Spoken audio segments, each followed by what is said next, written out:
목적지는 기쁨입니다 라는 제목으로 함께 말씀을 나눕니다. 한번 따라합니다. 신앙의 최종 목적지는 기쁨입니다. 신앙의 최종 목적지는 기쁨입니다. 한 번 더 합니다. 시작. 신앙의 최종 목적지는 기쁨입니다. 아멘. 느헤미야서를 보고 있는데요. 7장은 성벽 공사가 다 마무리되고 백성들 중에 일부는 예루살렘 성 안에 살게 되고 나머지는 다른 성읍에 거주하게 되거든요. 그러면서 바벨론 포로에서 돌아온 사람들이 도대체 이게 어떤 사람들이고 얼마나 되냐, 이게 이제 한번 소위 말하는 이제 인구 조사가 필요했죠. 그래서 이제 그렇게 확인하면서 그 명단을 쭉 적어 놓은 게 7장입니다. 이 7장의 내용입니다. 오늘 우리가 8장을 보게 되는데, 이제 바벨론에서 돌아온 이 사람들과 함께 에스라는 이제 이들이 바벨론 포로에서 돌아오는 게 1, 2, 3차 포로기한하는데 1차 때 에스라가 인도에서 돌아오게 되는데 그때 성전을 세우게 됩니다. 성전. 그리고 느헤미야가 3차로 돌아오는데 성벽을 세우게 되죠. 그런데 이 성전과 성벽을 짓는 그것으로 만족하지 않습니다. 무엇보다도 누구보다도 하나님께서 만족하지 않습니다. 이제 성전, 성벽은 하드웨어라고 볼 수 있죠. 그런데 이제 영적인 소프트웨어가 이게 이제 세워져야 된다는 것이죠. 그래서 하나님 나라가 세워지기를 바라는 것이 하나님의 원하심입니다.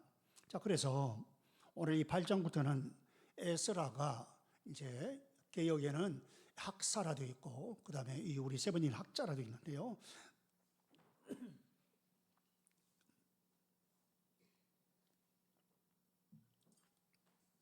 이 에스라가 백성들에게 하나님의 율법책을 가지고 계명을 가르치는 그런 일들이 기록이 되어 있는 거예요. 오늘 본문의 내용에는 자 2절을 봅니다. 2절 같이 시작. 일곱째 달 초하루에 에스라 제사장은 율법책을 가지고 회중 앞에 나왔다.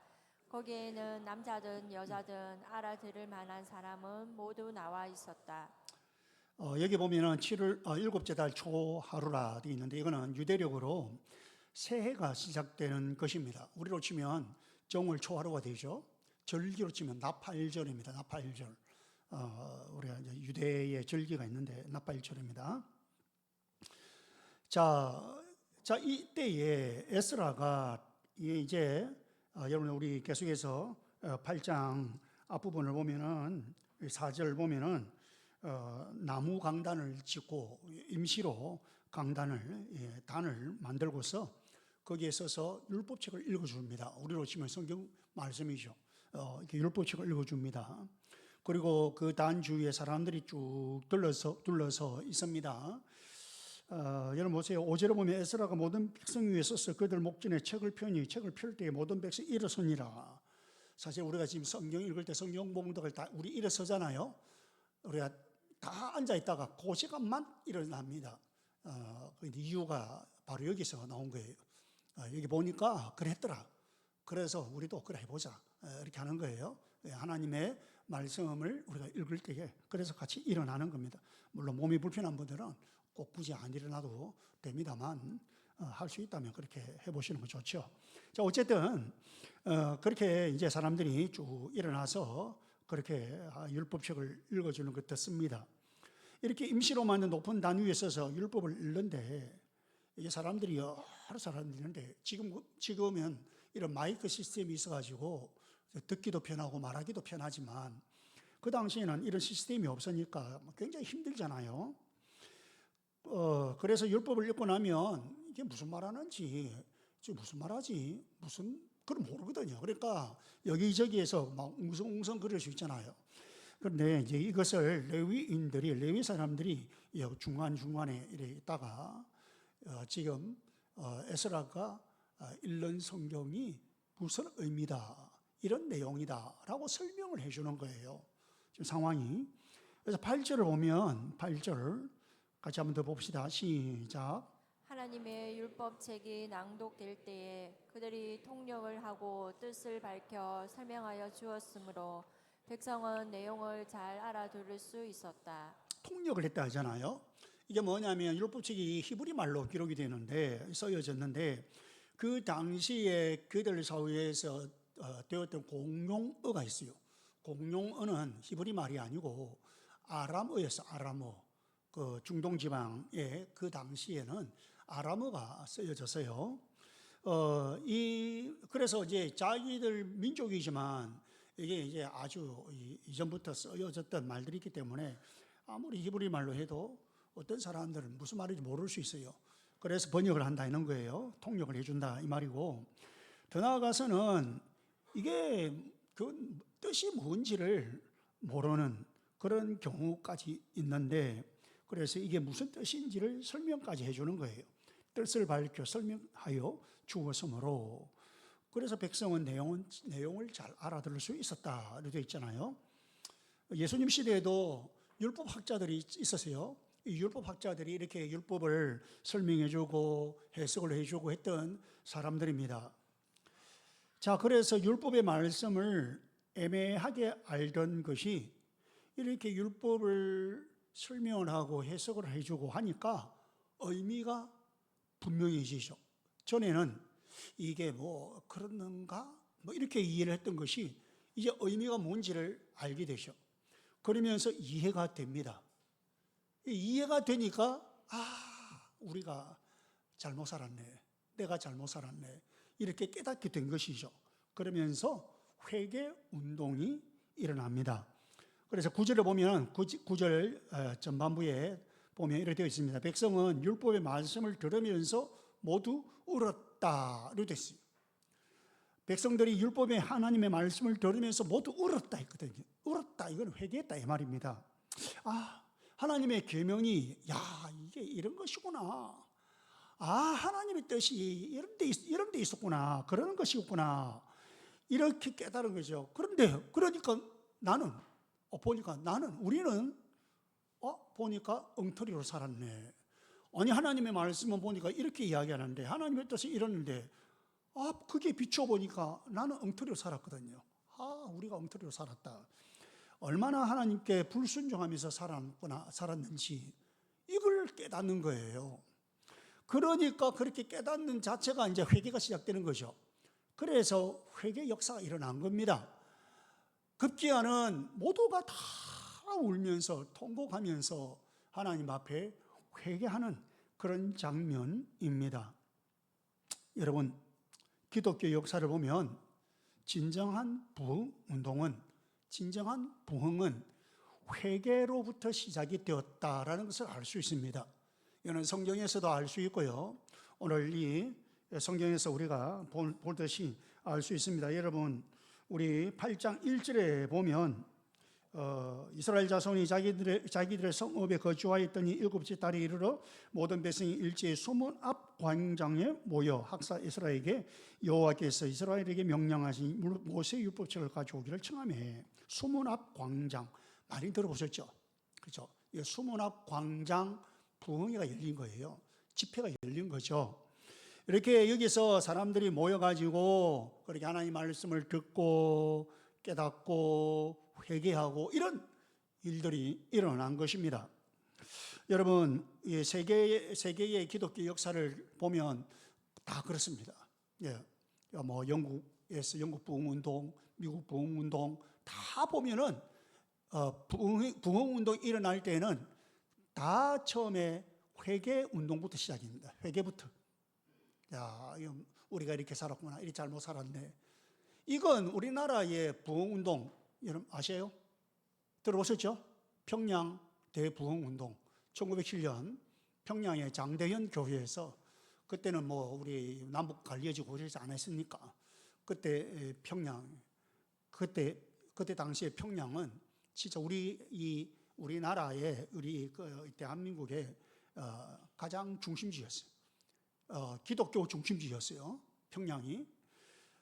그래서 이 평양에 부흥회가 열렸는데, 이 부흥회가 열리면서 말씀을 전하고 하니까 그 말씀을 듣고는 어떤 분이 먼저 내가 손을 들면서 내가 하나님께 회개할 것이 있습니다. 그러니까 뭡니까 해보세요 했는데, 그래 나와가지고 나는 하나님 앞에 이렇게 내가 잘못 살았습니다. 나는 내 가족에게 못할 짓을 했습니다. 뭐 이렇게 하면서, 또 어떤 사람은 나는 너무 내 중심으로 살았습니다. 나는 내 아내를 놔놓고 다른 여자를 탐하고 살았습니다. 뭐 이런 식으로 한 명이 그렇게 하니까 그 다음 또 다른 사람이 저도 회개할 게 있습니다. 또 나와서 그런 식으로 또 죄 고백이죠. 뭐 회개하면서 죄 고백하고 막 울면서 그렇게 하고, 또 그러니까 또 다른 사람 또 저도 있습니다. 그래가지고 그 죄 고백하는 이 회개가 끊이질 않아요. 아주 긴 시간 동안 계속해서, 그래서 이제 울면서 정말 통곡하면서 회개한, 그게 평양 대부흥 운동의 출발입니다. 그게 우리나라의 이 기독교 부흥에 아주 그 밑받침이 되는 그런 아주 중요한 역사입니다. 그러니까 부흥은 회개에서 시작이 된다라는 거죠. 자, 그런데 오늘 여러분 성경에 그러면 이렇게 막 회개의 역사가 일어나고 그러면 이거는 좋은 현상이잖아요. 좋은 현상이라서 그냥 어떻게 해요? 그러면 지도자 입장에서는 그냥 가만히 둘 것 같지 않습니까? 뭐 저 같으면 막 뭐 하는데 막 회개 운동이 나고 막 그냥 회개가 막 회개하고 울면서 막 그렇게 회개하고 하면 그냥 좀 가만히 두고 좀 그것이 좀 쭉 가도록 그렇게 사실은 할 거거든요. 많은 뭐 대개가 다 그러합니다. 이렇게 집회를 인도하는 사람들은. 그런데 이 지도자 에스라가 딱 하는 말이, 됐다 이제 그만 우는 것 그만하세요. 그리고는 기뻐하세요. 이렇게 하는 거예요. 자, 보세요. 9절, 이제 아까 읽었던 백성은 율법의 말씀을 들으면서 모두 울었다 되어 있죠. 그 다음 이후부터 해가지고 10절까지입니다. 그래서 시작. 그래서 그래서부터 시작. 그래서 총독 느헤미야와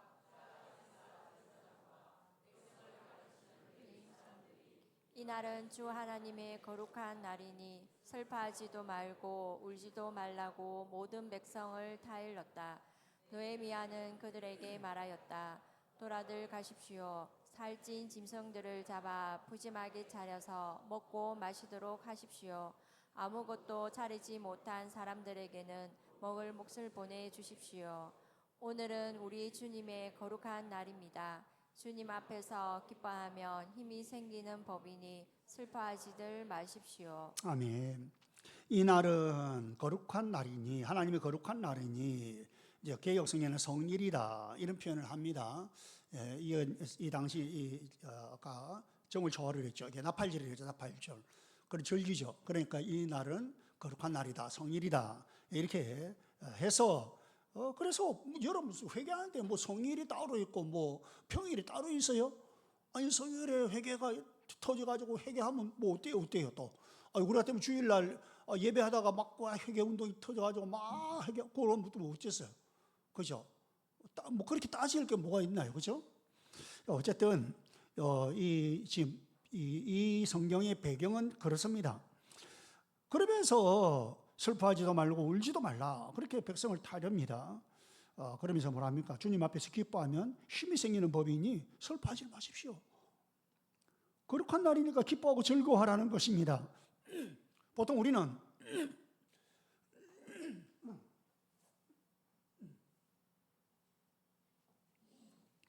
거룩이라고 하면요, 이 거룩에 대해서 우리가 좀 이제 개념을 잘 가져야 됩니다.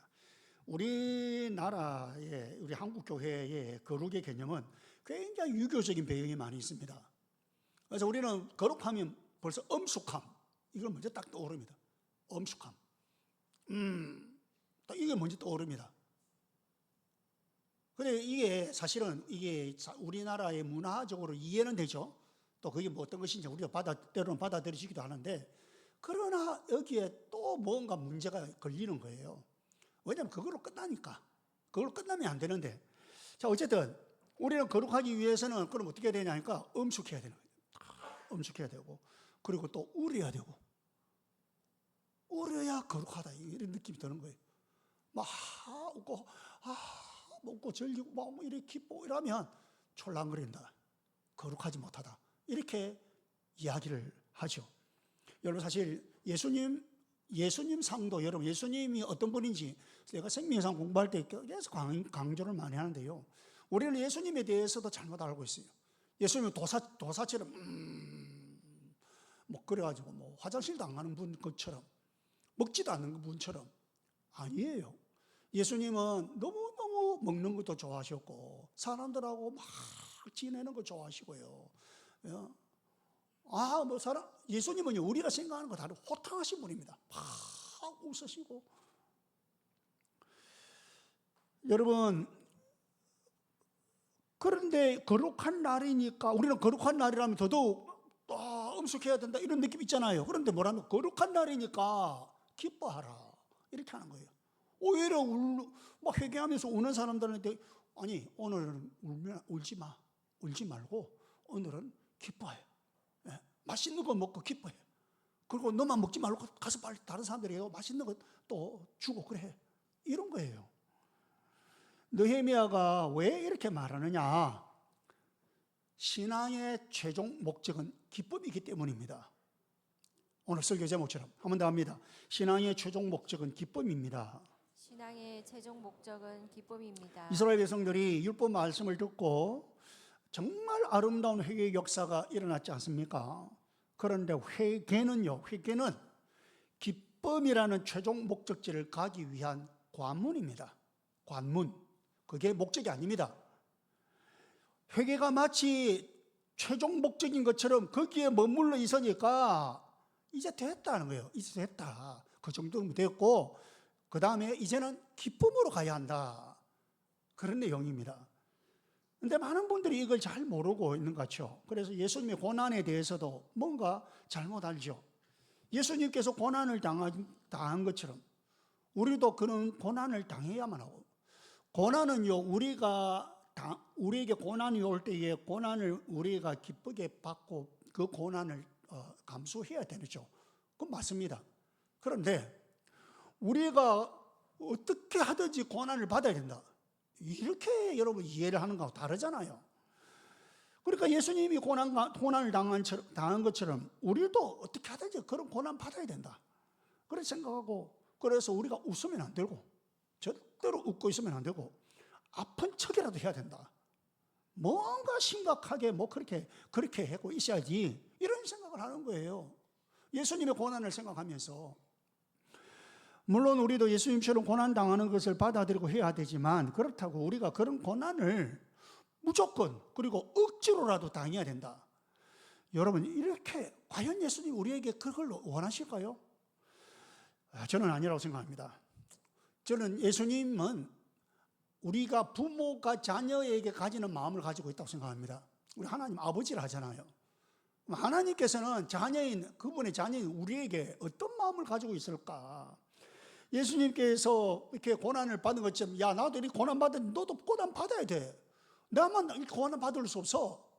부모가요, 내 힘드니까 너도 힘들어.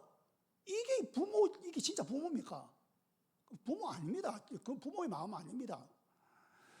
부모는 어떻게 해요? 나는 이렇게 힘들게 하는데 너희들을 위해서 내가 이렇게 힘들어. 나는 이거 감사한다. 너희들은 행복해라. 그잖아요. 너희들은 행복하라. 이게 부모 마음입니다. 그러니까 무슨 말이냐면은 너희들이 받을 고난을 내가 십자가에서 당했다. 그렇잖아요. 여러분, 우리가 받을 고난 예수님께서 십자가에서 받으셨잖아요. 우리 대신. 그러니까 내가 대신 너희들을 위해서 내가 십자가에서 이 고난 받았으니까 너희는 기쁘게 살아. 너희는 기쁘게 살아야 돼. 이게 주님의 마음이라는 것이죠. 그게 복음 아닙니까? 여러분, 복음이 왜 복음이? 기쁜 소식, 굿뉴스, 그게 복음이거든요.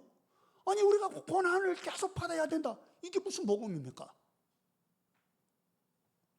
그래서 회개의 다음 단계는 기쁨입니다. 그러니 기쁨으로 끝나야 되는 거예요. 모든 결론은 기쁨이 되어야 되는 거예요. 기쁨.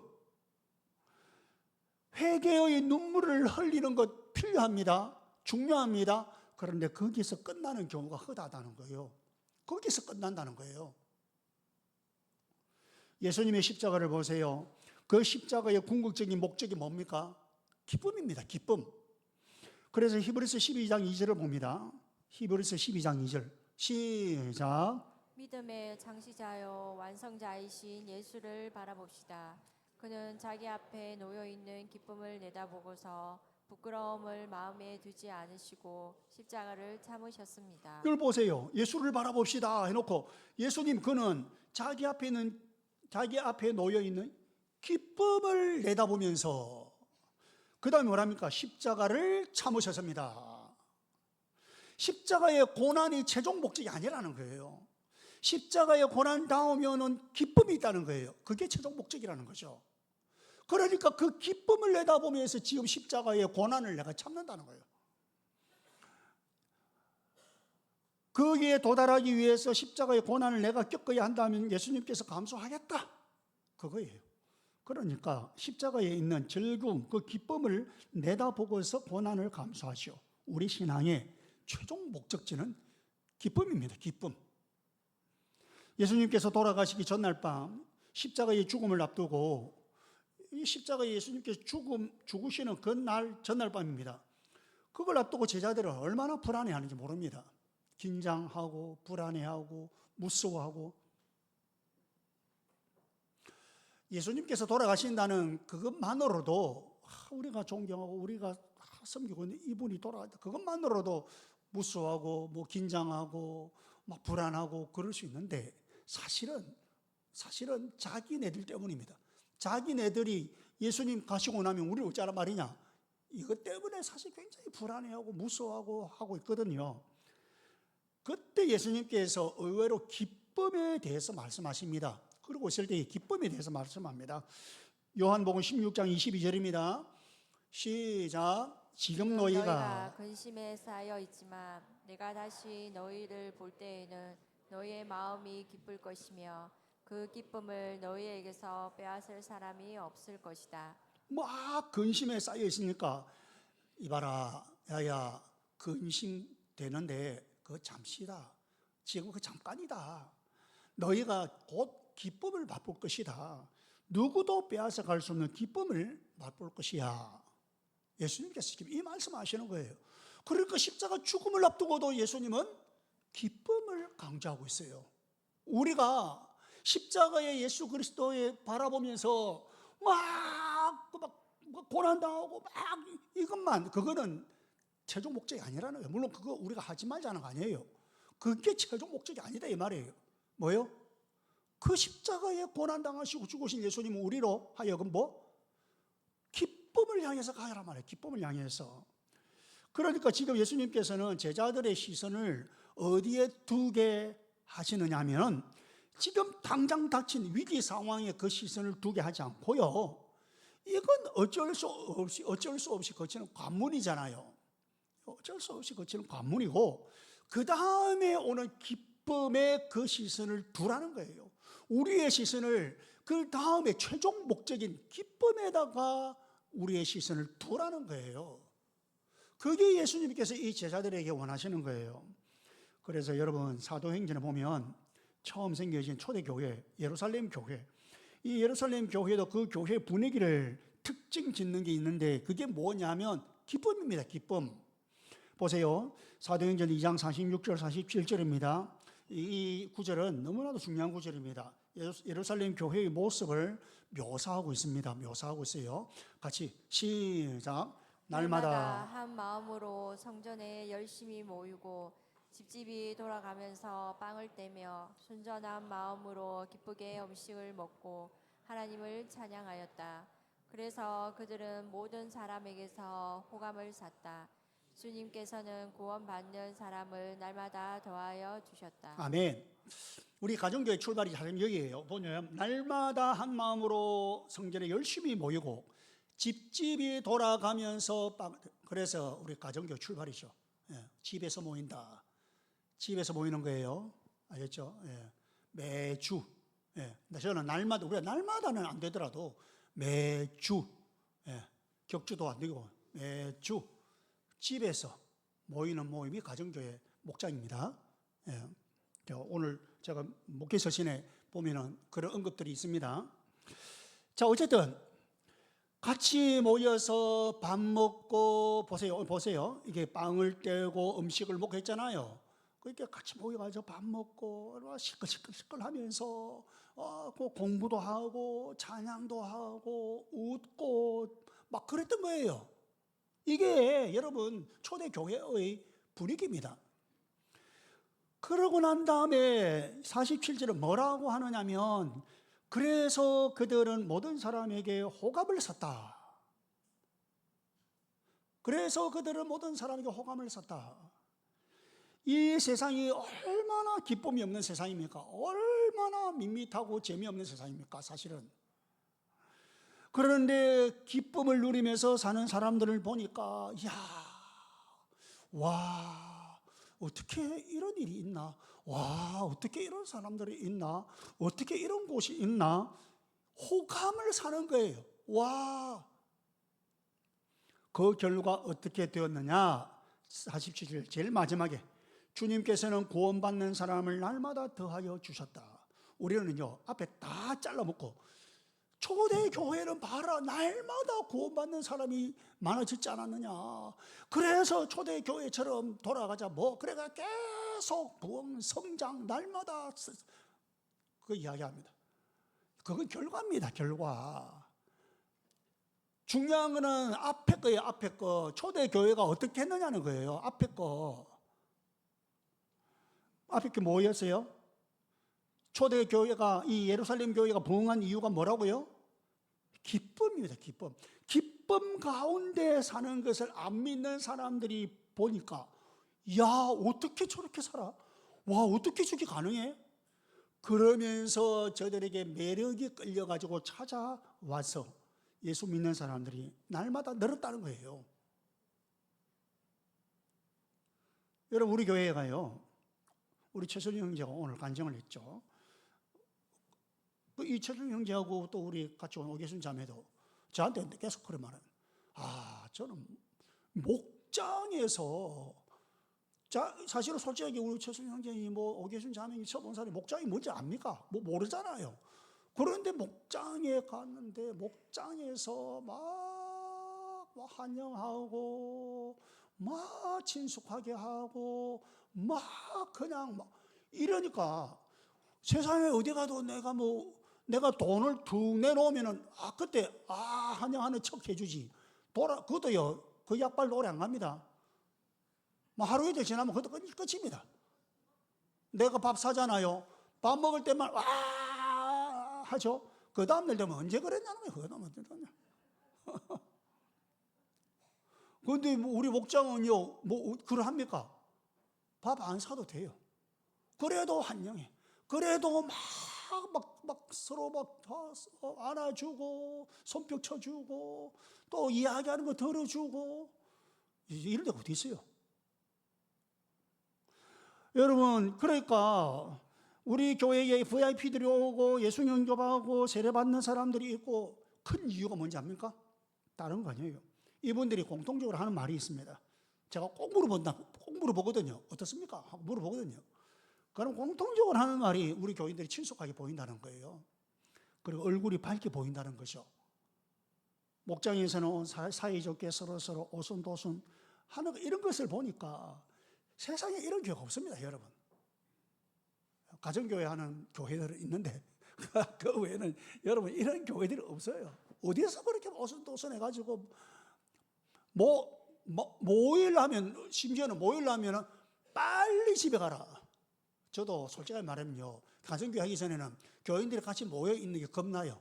이 모여가 또 무슨 작당하겠노 이런 생각이 좀 들고 그래가 그게 겁나나. 그러니까 빨리 가라. 빨리 집에 가라. 모이시면 빨리. 저는 그렇게 하지 않았습니다. 사실 그렇게 하지 않았지만 많은 교회 목사님들이 그렇게 한다고 들었어요. 근데 어때요? 우리는 같이 모여가지고 서로 정을 나누고 사랑 나누고 같이 기도하고 그러니까 저는 제대로 안 모일까봐 겁이 나는 거라. 대충 모이고 말까봐 그래 겁이 나는 거야. 그게 걱정이에요. 그게 걱정. 저는 이제는 막 모여가지고 한 3시간 모였으면 이래 말하면 와 속으로 막 진짜 잘했다 막 이라고요. 좀 빨리 갔다 오면 집에 갔다 오면 뭐 무슨 일이 있었을까 이 생각 좀 들고 여러분 그러니까 그런 것에 끌려가지고 나도 이런 기쁨을 맛보자 맛보면 좋겠다 이래서 오게 되고 예수님 교회도 등록하게 되고 예수님 영접하게 되고 세례받게 되고 예수님을 믿게 되는 거예요. 그런데 만약에 교회라고 갔는데 경직돼 가지고 딱딱하게 굳은 표정으로 그렇게 딱 있다. 사람들을 만났는데 이 얼굴에 아무런 이게 무슨 완전히 그냥 그 AI 기계처럼 딱 그렇게 한다. 이러면요 무슨 마음이 동하겠어요? 만약에 그러면 여러분 같으면 그런 목장 가고 싶어요? 그런 교회 가고 싶어요? 그 사람이 영혼 구원 받아야 된다는 건 하나님께서 결정하시는 거예요. 그러면 그 사람은 그런 교회 안 보내지 않아요. 우리 교회 저렇게 열려 있어가지고 웃고 환영하고 같이 기도하고 이런 교회를 보내는 거예요. 여러분 저는 요즘 하나님께서 도대체 우리가 뭘 어떻게 하길래 이렇게 참 VIP가 연결돼가 와서 이렇게 뭐 등록도 하고 예수님을 영접하고 세례받고 가만히 생각해 보면요 이거 내 놀랄 일이에요. 정말 놀랄 일이에요. 정말 기적이에요. 그런데 이게 하나님께서 저는 이렇게 붙여주신다 생각해요. 제가 늘 이야기하잖아요. 하나님께서 이 영혼을 어디에 붙일까? 저기 이 진주동부 교회 저래 밝은 교회 안 붙이면 어디에다 붙여? 탁 붙여주는 거예요. 그러니까 옛다 VIP가 있는 거예요. 옛다 하고 뭐 갖다 주시는 거예요. 죄송합니다. 표현을 그래서 우리 VIP들 죄송합니다. 그러니까 여러분 누구 하는 말이 아니고 그래 붙여주시는 거예요. 그러니까 여러분 교회의 분위기라는 게 얼마나 중요한지 몰라요. 근데 이거는 억지로 하자 해야 되는 건 아니에요. 이거 그렇게 해서 되는 건 아니고 그리고 우리가요 항상 관심을 가져야 되는 것은 뭐냐니까 기쁨입니다. 기쁨. 그래서 조금은 신경 써야 될 게 있습니다. 저도 다른 날도 주일 되면요 꼭 제가 새벽에 앉아서 기도하는 게 뭔지 압니까? 하나님 제가 평소에 주름 있는데 오늘은 주름도 안 보이게 해주시고 여기 보면 주름 하나 있어요. 여기 좀 나는 좀 약간 이게 뭐 안 좋아요. 이것도 오늘은 조금 이렇게 일이 안 되게 해주시고 하나님 이래가지고 오늘은 스마일 이렇게 성령님 저에게 기름 부어주세요. 저희 그렇게 기도합니다. 스마일 그러니까 그래서 그런지 하여튼 뭐 어쨌든 간에 하여튼 스마일 돼요. 스마일. 여러분들 그 기도를 많이 하세요. 하나님 제 표정이 남이 꼭 한 번씩 보면 다른 사람이 야 네 표정 가만히 있으면 네 엉망이 가나? 이런 이야기 들으면요 그런 줄 아세요. 그러면 평소에 기도 많이 하세요. 하나님 제 표정 이거 난 마음은 안 그런데 진짜 그래요. 지금 마음은 아니에요. 근데 표정 보면 그냥 굳어 있어. 그때 딱 그 시간 아니면 또 확 웃어 또. 그럼 이거 어떻게 된 거지? 이 사람 도대체 이건 뭐고 이건 뭐지? 헷갈려. 여러분들 혼자 있을 때는요 굳어도 괜찮습니다. 자기 혼자 딱 있으면요 뭐 굽든지 울든지 뭐 하든지 알아서 하세요. 그런데 일단 다른 사람하고 가족이든 누구든 간에 딱 다른 사람하고 뭐 2명 이상 이렇게 딱 있으면 그때부터는 뭐요? 스마일. 옆에 사람 한번 보세요. 한번 스마일 지어보세요. 사 웃어보세요. 사 웃어보세요. 사 스마일. 여러분 신앙 기억합시다. 우리 신앙생활의 궁극적인 목적은 뭐라고요? 기쁨입니다. 기쁨. 전주에 가면 교회 이름이 기쁨 넘치는 교회가 있어요. 알죠? 우리 가정교회 하는 아주 정말 열심히 잘하고 계시는 전주 기쁨 넘치는 교회. 작년인가 목자님 한 분 오셔가지고 간증했죠. 기억나죠? 그 교회는 진짜로 기쁨이 넘치는 교회입니다. 예. 근데 막 가만 보면 교회 이름이 무슨 교회 하면 서술어를 붙여가지고 뭐 행복한 교회 뭐 행복하지 않아. 사랑이 없어. 근데 이 교회는 기쁨 넘치는 교회인데 진짜 기쁨이 넘쳐요. 우리 교회도 기쁨 넘치는 교회가 되고 기쁨 넘치는 우리 성도들로 가득하기를 주님의 이름으로 바랍니다.